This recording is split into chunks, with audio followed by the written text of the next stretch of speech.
Release ஆன 48 மணி நேரத்தில் இந்த படத்தை இந்தியன் கவர்மெண்ட் பேன் பண்ணிட்டாங்க.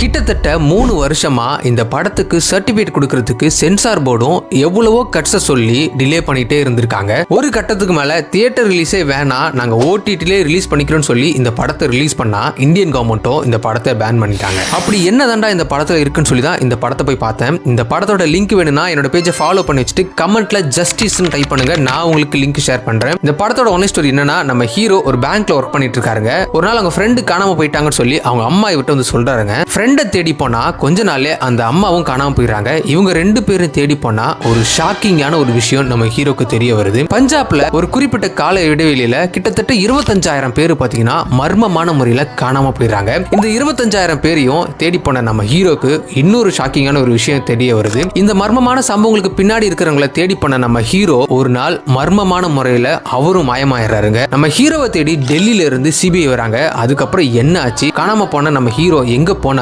25,000 பேரோட அந்த மர்மமான மாயத்துக்கு பின்னாடி இருக்கிற காரணம் என்னங்கிறத இந்த படத்தோட கிளைமேக்ஸ்ல உங்க மனசை உழுக்கிற அளவுக்கு ஒரு சம்பவத்தை பண்ணி இந்த படத்துல ரிவீல் பண்ணிருப்பாங்க. செம்ம ஒர்த்தான ஒரு படங்க. இந்த படத்தோட பேரு சட்லஜ். 2026 தியேட்டர்ல இந்த படம் ரிலீஸ் ஆகல, ஓடிடில ரிலீஸ் பண்ணிருந்தாங்க. முடிஞ்ச அளவுக்கு இந்த வீடியோவை சேவ் பண்ணிட்டு உங்க ஃப்ரெண்ட்ஸ்க்கு இந்த வீடியோ ஷேர் பண்ணி விடுங்க. இதுல ஷாக்கிங்கான விஷயம் என்னன்னு கேட்டீங்கன்னா, இது எல்லாமே உண்மையா நடந்த சம்பவங்க.